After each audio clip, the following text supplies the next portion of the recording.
भारत के मुसलमानों को अधिकार देने के लिए तैयार हूं जो पाकिस्तान में हिंदू के लिए है, उससे ज्यादा नहीं। एक बार भारत का प्रधानमंत्री मुसलमान बना तो अगले 20 सालों में 50% तुम में से लोग अपना धर्म बदलेंगे। ये जितने मुसलमान हैं ना, ये अरब से नहीं आए, ये हमारे भाई बंधु थे। 40% हिंदुओं का कत्ल होगा, 10% हिंदू अपनी बहन बेटी मुसलमानों को देकर या तो रिफ्यूजी कैंपों में रहेंगे या विदेशों में रहेंगे।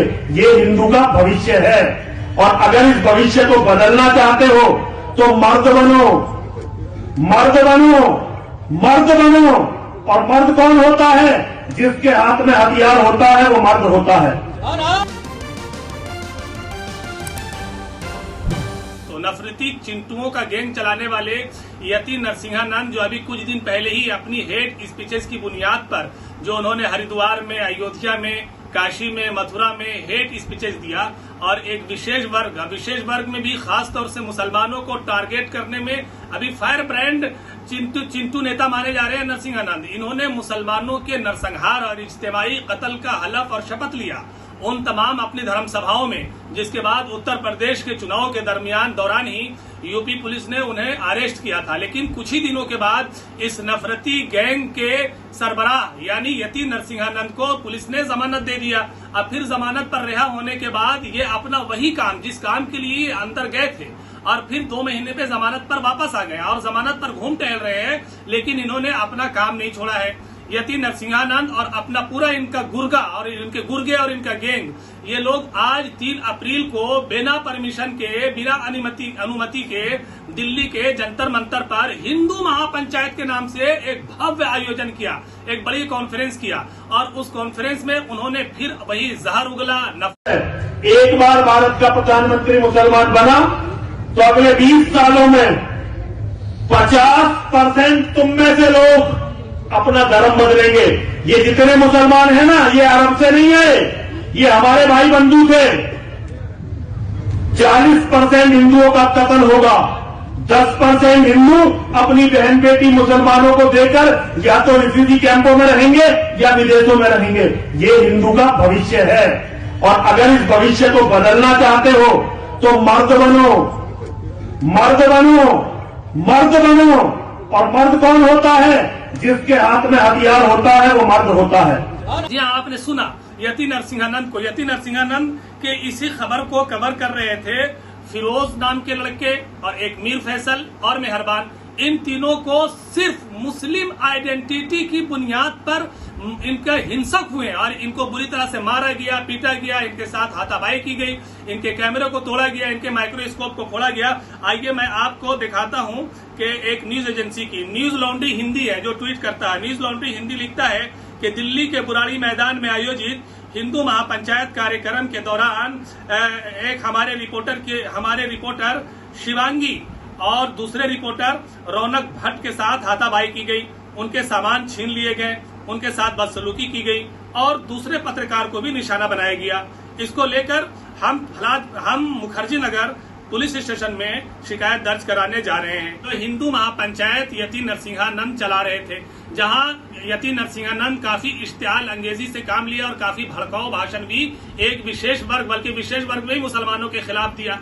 और मुसलमानों के खिलाफ देने के बाद उन्होंने ये तक कहा हिंदुओं को कि हिंदुओं तुम बहुत डरपोक हो, हिंदुओं को गाली दिया कि तुम नामर्द हो, तुम मर्द नहीं हो सकते हो, क्योंकि जो मर्द होता है उसके हाथ में हथियार होता है, जो मर्द होता है उसके हाथ में आइटम बॉम्ब होता है, जो मर्द होता है उसके हाथ में शमशीर होती है, तलवार होता है। और जिनके हाथ में तलवार नहीं है, गोली बंदूक नहीं है, बारूद नहीं है, वो मर्द नहीं नामर्द है, ऐसा कह रहे हैं यति नरसिंहानंद। और उन्होंने हिंदुओं को भी कहा कि तुम कब तक भिखारी बने रहोगे, कब तक डरोगे, कब तक दबोगे। अगर तुम ऐसा ही करते रहोगे तो आने वाले 20 से 25 साल में, 40 साल में भारत में मुसलमान 40% से ज्यादा हिंदुओं का सफाया कर देंगे। इसी प्रोग्राम को कवर करने के लिए मीर फैसल और मेहरबान दोनों उर्दू नाम वाले पत्रकार पहुंचे थे।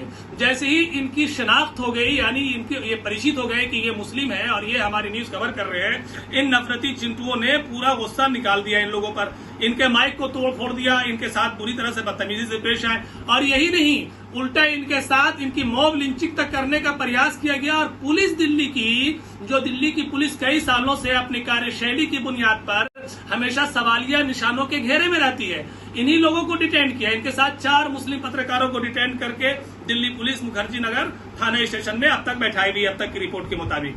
वहीं न्यूज 14 भारत, एक टीवी 14 भारत है, वो इस घटना का जिक्र करते हुए ट्वीट करते हैं कि हिंदू महापंचायत बुराड़ी दिल्ली को कवर करने गए पत्रकार मीर फैसल और मेहरबान पे भीड़ ने हमला कर दिया।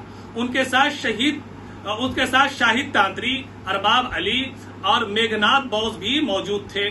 पुलिस ने इन सब लोगों को डिटेन करके मुखर्जी नगर पुलिस स्टेशन लेकर गई है। आइए मैं बताना चाहता हूं, इन्हीं के साथ एक विनोद कैपरी हैं। विनोद कैपरी भी एक ट्वीट करके बोलते हैं कि पहले बिना इजाजत के नफरती कार्यक्रम चलाने वालों और उनके नेता यति नरसिम्हानंद पर कार्रवाई करे दिल्ली पुलिस। ये बात विनोद कापरी कब लिखते हैं? ये बात विनोद कापरी तब लिखते हैं जब DCP north west Delhi tweet का जवाब देते हैं। एक ट्वीट पे वो कहते हैं कि for spreading miss information due unnecessary action shall be entitled against such persons. तो उनके जवाब में ये कापरी साहब कहते हुए नजर आ रहे हैं। अब यहाँ पर समझने की बात यह है कि आखिर यति नरसिम्हानंद, जिसको हेड स्पीचेस की बुनियाद पर हरिद्वार, काशी, मथुरा जैसे धर्म सभाओं में जब उन्होंने हेड स्पीचेस दिया और एक विशेष वर्ग को टारगेट किया, तो उसकी बुनियाद पर उन पर कई एफआईआर लॉन्च हुई।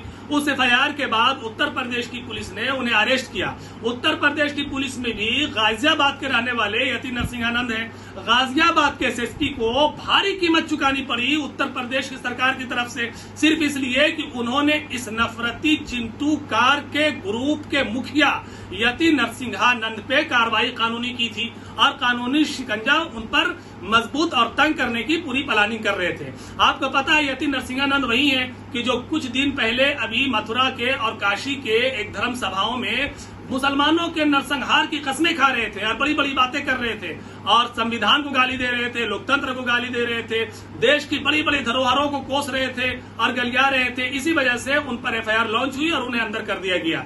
लेकिन सरकारों का और पॉलिटिशियन लोगों का या नेताओं का बल्ले बल्ले कि उन्होंने फिर 2 महीने के अंदर ही इस नफरती चिंटू को बाहर निकाल लिया।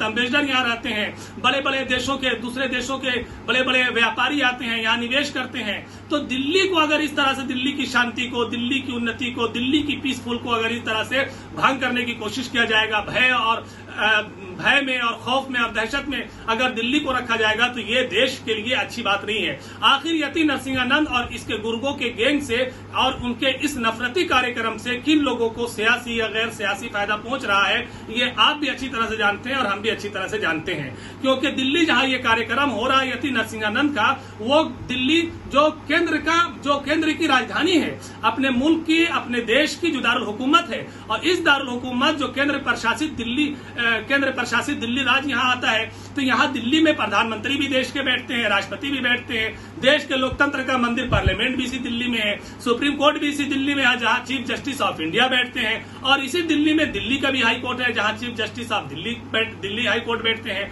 यहीं एलजी लेफ्टिनेंट गवर्नर भी बैठते हैं, यहीं मुख्यमंत्री अरविंद केजरीवाल भी बैठते हैं। इन सब की नाक के नीचे आखिर ये सब क्या करना चाहते हैं? दिल्ली की पुलिस क्या संदेश देना चाहती है कि दिल्ली की पुलिस की कार्रवाइयां और कार्यशैली आज तक इससे एक वर्ग के लोग असंतुष्ट हैं और भय में अपनी जिंदगी गुजार रहे हैं।